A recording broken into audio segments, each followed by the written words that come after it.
مرحبا، اليوم رح أعمل معكم رولات السبانخ، وصفة مو بتشهي اللي بعده. هون في عندي ضمة سبانخ كبيرة، قطعتها وغسلتها ونشفتها وعصرتها وصارت جاهزة عندي ناشفة كتير منيح. حطيت لها 6 حبات من البصل الأخضر مقطع صغير، وحطيت لها كمان 3 معالق من السماق وملح. طبعا السماق حسب نوعية السماق اللي عندكم، أنا نوعية السماق اللي عندي كتير منيحة. حطيت لها 3 من عصير الليمون، وحطيت لها تقريبا كاسة من زيت الزيتون، وكمان حطيت لها 3 معالق صغار من الشطة اللي عندي مو كتير حارة، بس هي اختياري وبتعطيها طعم كتير طيبة. هون أنا قلبت السبانخ وشوفوا كيف ضمر للربع، ودقت ملحه وحمضه، لازم يكون ملحه وحمضه ظاهرين مشان ما يروح الملح والحمض مع الخبز أو مع العجينة، سواء بدكم تسووها بالخبز أو بالعجينة.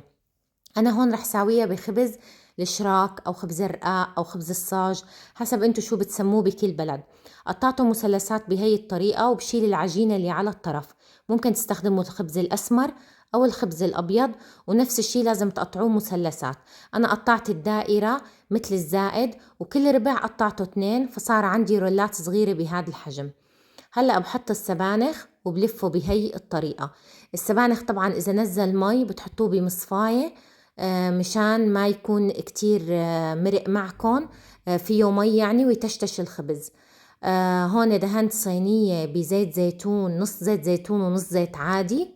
دهنت الصينية كلها فيه وبلشت صف ورق رولات السبانخ، سوري.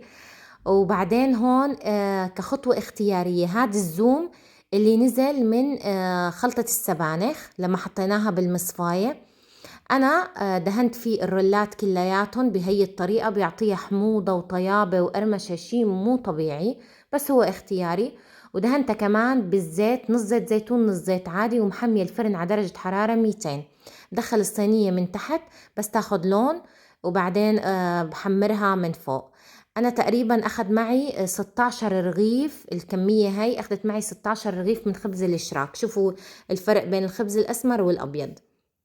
طلعت هون معي الصينية، وما بحكي لكم عن الريحة، القرمشة، الطيابة، الحموضة. عن جد وصفة خرافية، بنصح فيها كل حدا، خصوصي الناس اللي بتتضايق من العجين. هاي الوصفة رح تكون ممتازة لإلها، لأنه خبز الشراك أصلا ما في خميرة. الوصفة بنهاية الفيديو. صحتين وألف عافية.